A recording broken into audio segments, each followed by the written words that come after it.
ఇది బాబా ఏకాంతవాసంలో ఉన్నప్పటి సంగతి, పూనాలో ఉన్నప్పటి సంగతి. ఏకాంతవాసంలో ఉన్నప్పటికీ కూడా స్థానికంగా ఉన్న బాబా ప్రేమికుల్ని కలుసుకోవడానికి అవకాశం ఇచ్చారు. అట్లాగే బరోడా మహారాణి శాంతాదేవికి కూడా అవకాశం ఇచ్చారు. ఆ సందర్భంగా అది నిన్నటి వరకు చదువుకున్నాం ఆ విషయాన్ని. ఈరోజు సెకండ్ పారా చదువుకోవాలి. ఏకాంతవాసం కొనసాగిస్తున్నారు బాబా. అందుకని అక్కడ గురుప్రసాద్‌లో, పూనాలో ఉన్నటువంటి గురుప్రసాద్‌లో వాతావరణం నిశ్శబ్దంగా ఇంకా చాలా ప్రశాంతంగా ఉంది. 1964 సంవత్సరం వేసవిలో బాబుకి సాయంత్రం 3 గంటల నుండి 4 గంటల వరకు తన వ్రాత పని చేసుకోవడానికి బాబా కొంత సమయం ఇచ్చారు. అందువలన ఆ గంట సమయంలో మెహర్జీని బాబా వద్ద కాపలా ఉండమని ఆదేశించారు.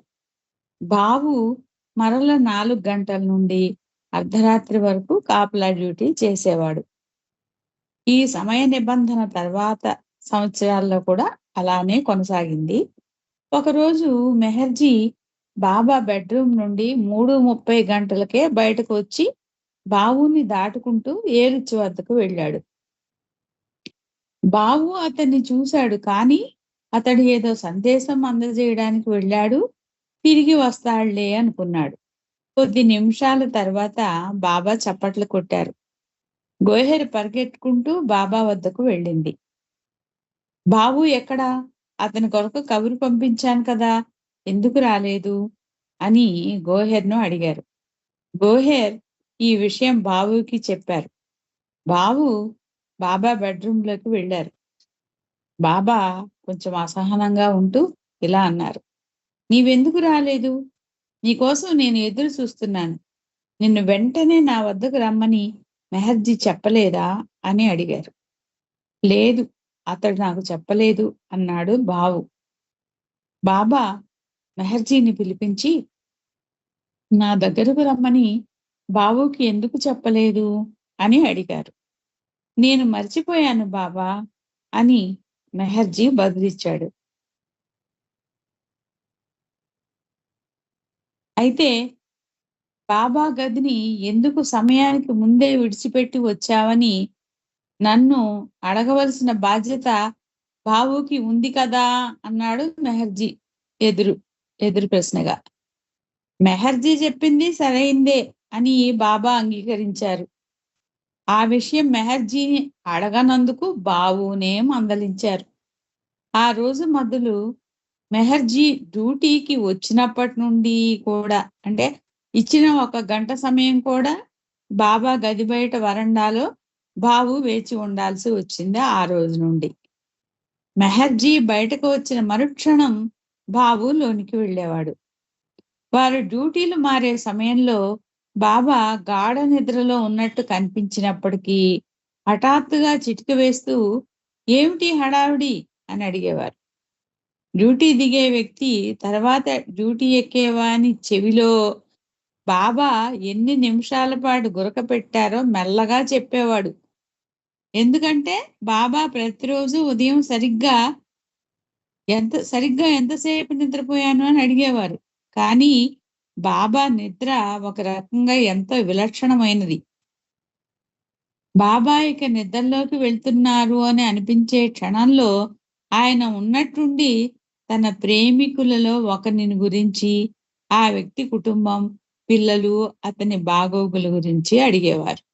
లేదా పాకిస్తాన్‌లో పలానా వాడి గురించి అడుగుతూ, వానికి ఉద్యోగం వచ్చిందా? వాడు దరఖాస్తు చేసుకున్న ఉద్యోగమే వచ్చిందా? అని వాకప్ చేసేవారు.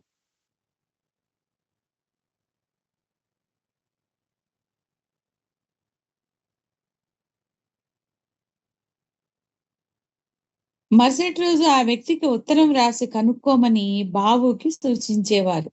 లేదా ఏమాత్రం ప్రాధాన్యత లేని అతి మామూలు విషయం గురించి ఒకరికి ఉత్తరం వ్రాయమని కాపలాదారుణ్ణి అడిగేవారు. ఆ విషయంలోని అంతరార్థం ఆయనకే తెలియాలి. ప్రతి రాత్రి అలాగే గడిచేది. ఆ దైవీ మానవుడు ప్రపంచంలోని అన్ని ప్రాంతాల్లో ఉన్న తన ప్రేమికులను తలుచుకుంటూ ఉంటారు. ఆయన తనదైన శైలిలో వారి యోగక్షేమాలు చూస్తుంటారనడంలో సందేహం లేదు. బాబా నిజంగా నిద్రించేది మాత్రం బహు తక్కువే. అది మండు వేసవి సమయం. పూణే వేసవిలో చాలా వేడిగా ఉంటుంది. అంత వేడిలో కూడా బాబా తాను ఉండే గది తలుపులు, కిటికీలు మూయించేవారు.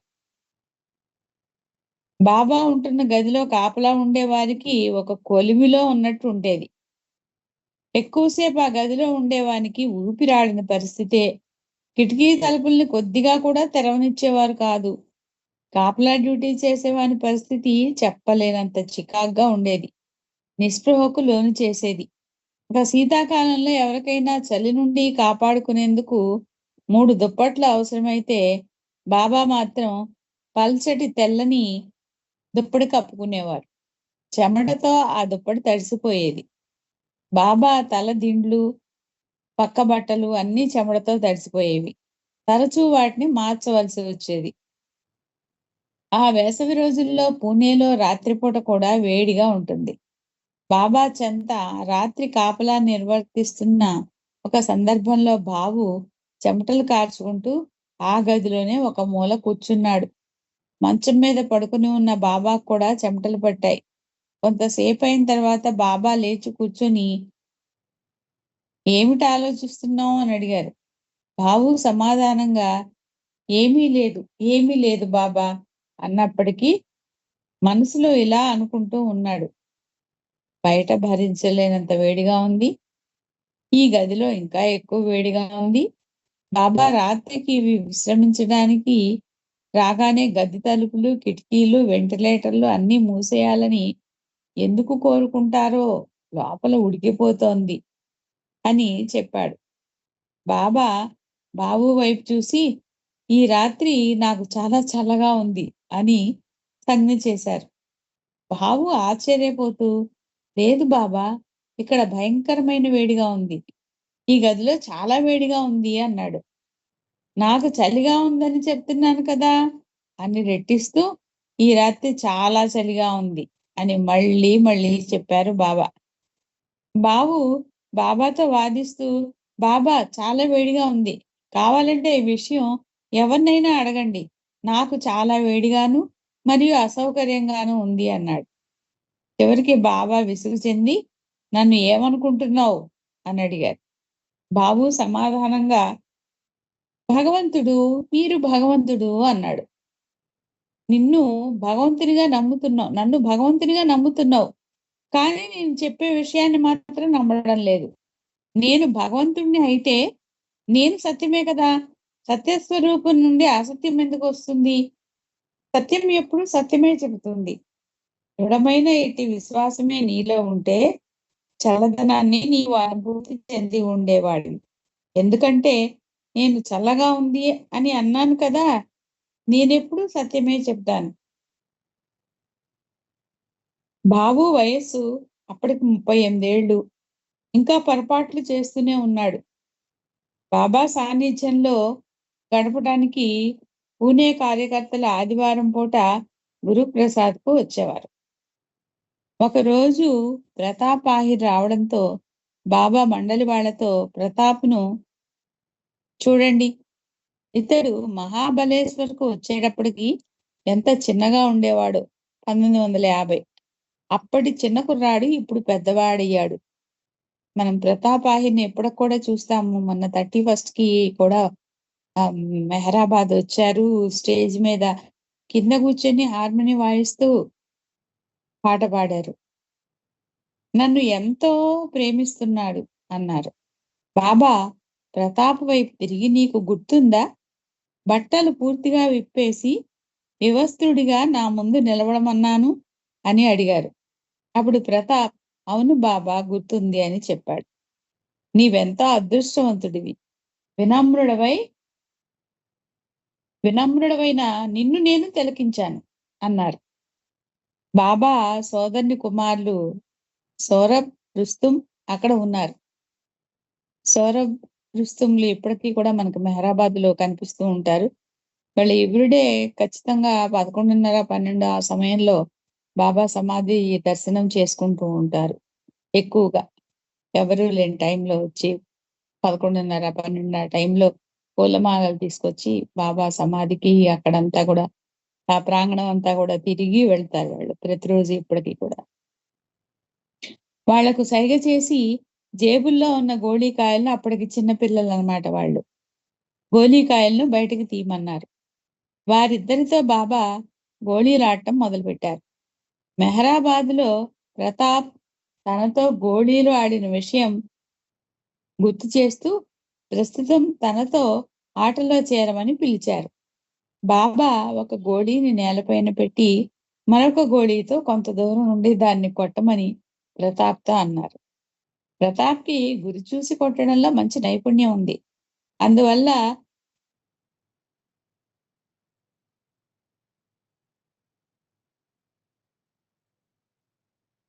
ఆ గోళీని దూరం నుండి కొట్టాడు.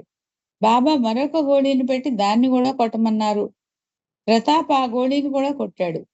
మూడవసారి కూడా ప్రతాప్ గురి తప్పకుండా అక్కడ పెట్టిన గోళీని కొట్టాడు. బాబా ఈసారి గోళీని మరికొంత దూరంగా పెట్టి ప్రతాప్‌ని కొట్టమన్నారు. ఒక చాక్లెట్ బాక్స్‌ని చూపించి, నీవు ఆ గోళీని కొట్టినట్లయితే ఆ చాక్లెట్ బాక్స్ నీకిచ్చేస్తాను అన్నారు. ఒక చాక్లెట్‌ని తీసి బాబా ప్రతాప్‌కి ఇచ్చారు. దాన్ని ప్రతాప్ జేబులో పెట్టుకొని గోళీని కొట్టే ప్రయత్నం చేశాడు. కానీ ఈసారి గురి తప్పాడు. బాబా అతనికి మరో 2 అవకాశాలిచ్చారు. కానీ 2 సార్లు ప్రతాప్ విఫలుడయ్యాడు. ప్రతాప్ మూడవసారి గురి తప్పగానే బాబా అతనికి చాక్లెట్స్ డబ్బా ఇవ్వలేదు సరికదా, అంతకు ముందిచ్చిన చాక్లెట్‌లను కూడా తిరిగిచ్చేయమన్నారు. ఏప్రిల్ 10వ తేదీన బాబా మరొకసారి రూబీ హాల్ హాస్పిటల్‌లో డాక్టర్ గ్రాంటే ఆధ్వర్యంలో వైద్య పరీక్షలు చేయించుకున్నారు. వైద్య పరీక్షల ఫలితాలను బట్టి బాబాకు షుగర్ నియంత్రణలోనే ఉందని, మధుమేహం నియంత్రణలోనే ఉందని డాక్టర్ గ్రాంట్ చెప్పాడు.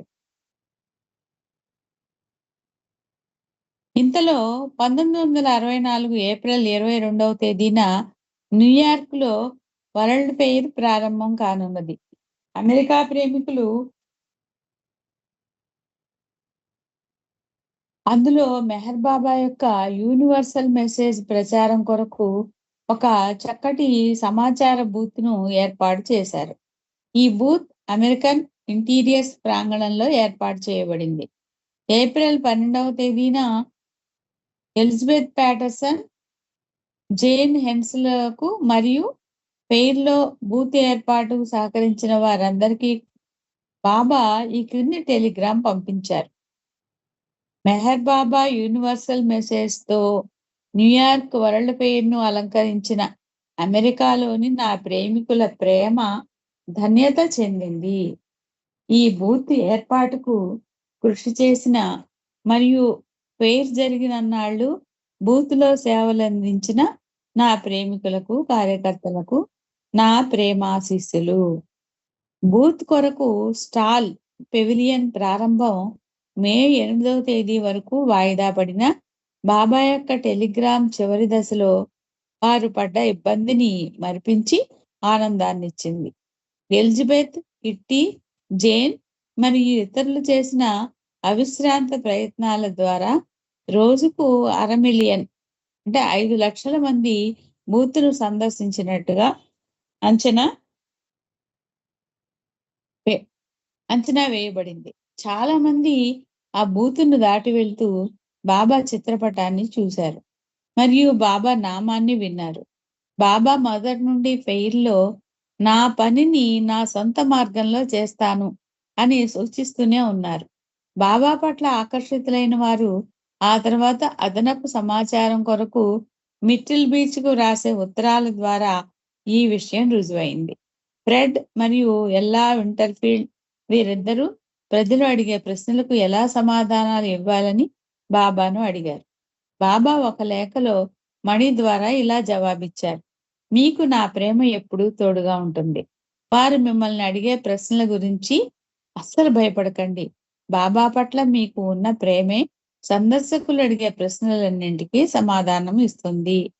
కిట్టీదేవి తర్వాత ఇలా వివరించింది.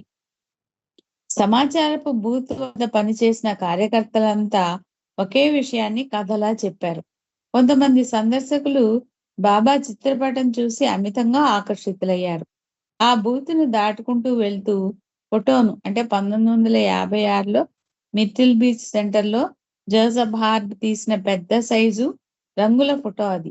చూడగానే ప్రజలు ఒక్కసారిగా ఆగి నిశ్చేష్టులై నిలబడిపోయేవారు.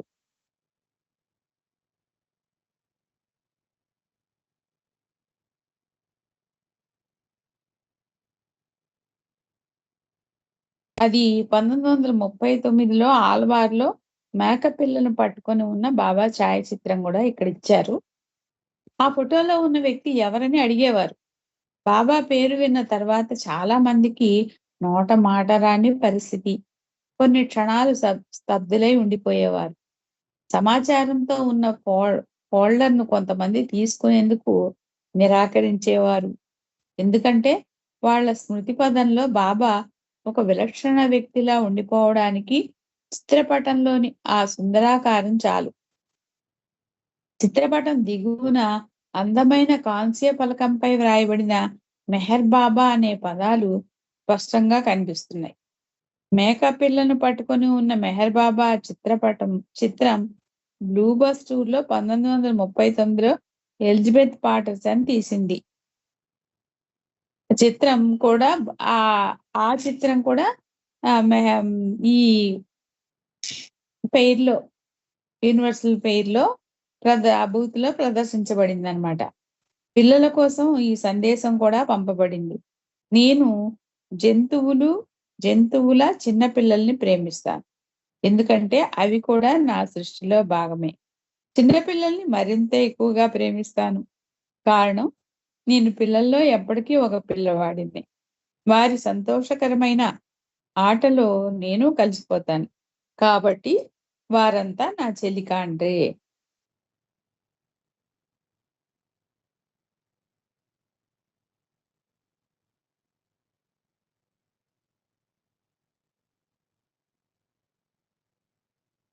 న్యూయార్క్ వరల్డ్ ఫెయిర్ 1964 అక్టోబర్ వరకు కొనసాగింది. దీనిని తిరిగి 1965 ఏప్రిల్‌లో పునఃప్రారంభించి అక్టోబర్ వరకు కొనసాగించారు.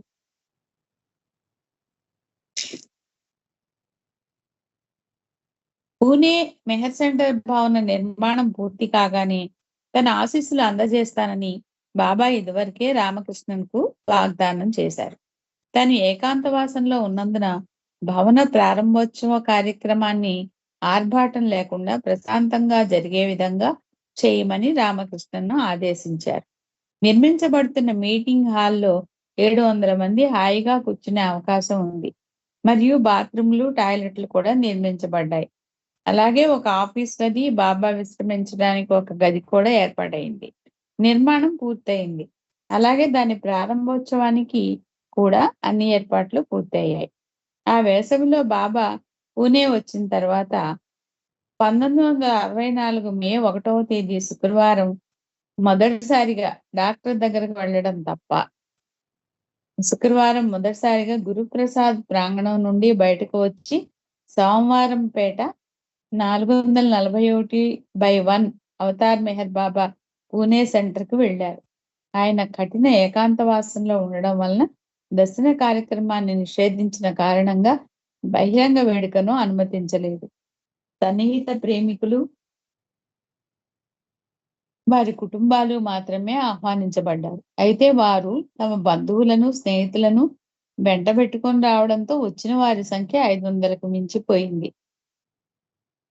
షిరీన్ మెహర్జీ కుమార్తె కారు డ్రైవ్ చేసుకుంటూ బాబాను, మండల్‌ని పూణే సెంటర్‌కి తీసుకొచ్చింది. వారు ఉదయం 8:55 కల్లా అక్కడకు చేరుకున్నారు. బాబా ఉన్న కారు గేటు వద్దకు చేరుకోగానే అక్కడ హాజరై ఉన్న ప్రేమికులంతా జయ జయధ్వానాలు పలుకుతూ బాబాను స్వాగతించారు.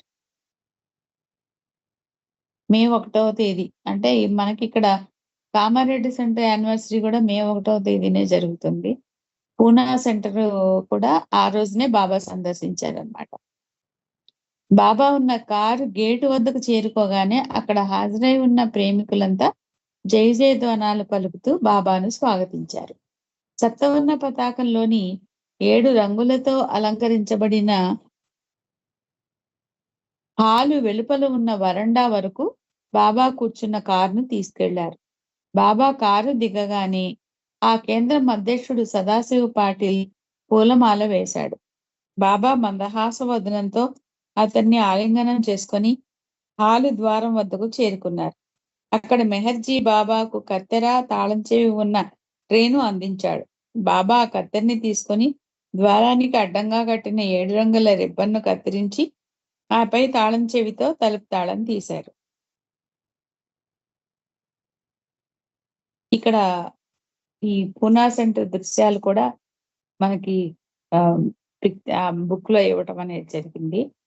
1964 మే 1వ తారీఖున జరిగిన కొన్ని దృశ్యాలు బాబాని తీసుకురావడం, తాళం తీయటం, ప్రారంభోత్సవం చేయటం అవన్నీ మనం పూణే బాబా సెంటర్ గురుప్రసాద్ లో కాదు, పూణే సెంటర్ కి వెళ్తే సోమవారపేటలో ఉన్న అక్కడ మనకి ఫోటోలు ఇవన్నీ కూడా మనం చూడొచ్చు. బాబా ప్రధాన హాల్లోకి నడిచారు. ఆ సెంటర్ యొక్క 7 ట్రస్టీలు మరియు ఫోటోగ్రాఫర్ బిక్కుబాయ్ బాబాను అనుసరించారు. గుమ్మం నుండి బాబా గురించి కుర్చీ ఏర్పాటు చేసిన వేదిక వరకు తివాచీలు పరిచిన దారిలో లేత పూరేకులు పరచబడ్డాయి. ప్రత్యేకంగా ఈ ప్రారంభోత్సవాన్ని పురస్కరించుకొని కుషన్లతో ఆ కుర్చీని ఏర్పాటు చేశారు. హాలులో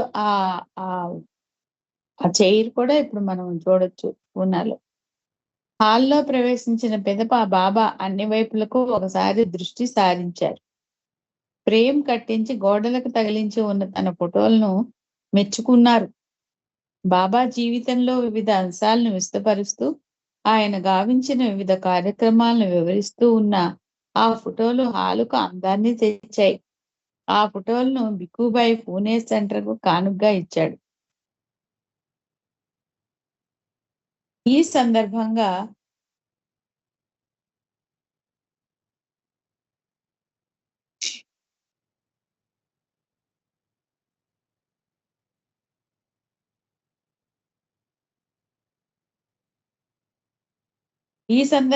బాబా తన ఫోటోను తీయమని బిక్కుబాయ్తో చెప్తారు. అక్కడ జరుగుతున్న వేడుకను సినిమా రూపంలో బెహ్రం మరియు జంగు చిత్రీకరించారు. బాబా ఆశీనులు కాగానే మెయిన్ హాల్ పైన డాబా నుండి ఆది సీనియర్ సప్తవర్ణ పతాకాన్ని ఆవిష్కరించారు. ఆపై బయట వేచి ఉన్న ప్రేమికులు హాల్లో ప్రవేశించి తమ సీట్లలో కూర్చున్నారు. హాలులో అందరూ సర్దుకున్నాక ప్రక్కనే ఉన్న చిన్న గది నుండి 7 చిన్నారులు బయటకు వచ్చి గానం చేస్తూ అవతారుణ్ణి స్వాగతించారు. సప్తవర్ణ పతాకంలోని ఒక్కొక్క రంగు పూలదండను ఒక్కొక్క చిన్నారి పట్టుకొని ఉన్నారు. చిన్నారులు ఒక్కొక్కరుగా బాబా మెడలో పూలదండలు వేశారు. బాబా సాన్నిధ్యం పొందిన అదృష్టవంతులైన ఆ చిన్నారులు పూణే ప్రేమికుల ఆనందానికి సూచనగా తమ నృత్యగానాలతో అందరినీ అలరించారు. ఆ స్వాగత సమారంభాన్ని తిలకించిన బాబా వదనం చిరునవ్వుతో వెలుగొందగా ఆయన సంతృప్తి చెందినట్లు స్పష్టమైంది. ఆ పిల్లల్ని బాబా మెచ్చుకున్నారు. కొన్ని రోజులుగా వారికి శిక్షణ ఇచ్చిన మధుసూదన్ కృషిని కూడా ప్రశంసించారు. ఔరంగాలోని మెహర్దాం, కొవ్వూరులోని మెహర్స్థాన్, డెహ్రాడూన్లోని మెహర్దాం కేంద్రాల ప్రారంభోత్సవాల కొరకు మరియు పూణే సెంటర్ ప్రారంభోత్సవానికి ప్రత్యేకంగా స్వరపరిచిన మధుసూదన్ పాటలను పూణే భజన మండలి గానం చేశారు. అవతార్ మెహర్ బాబాకి జై. జై మెహర్ బాబా అండి. శ్రీకుమార్ గారు జై మెహర్ బాబా. టైం అయిపోయింది. జై బాబా. చాలా వివరంగా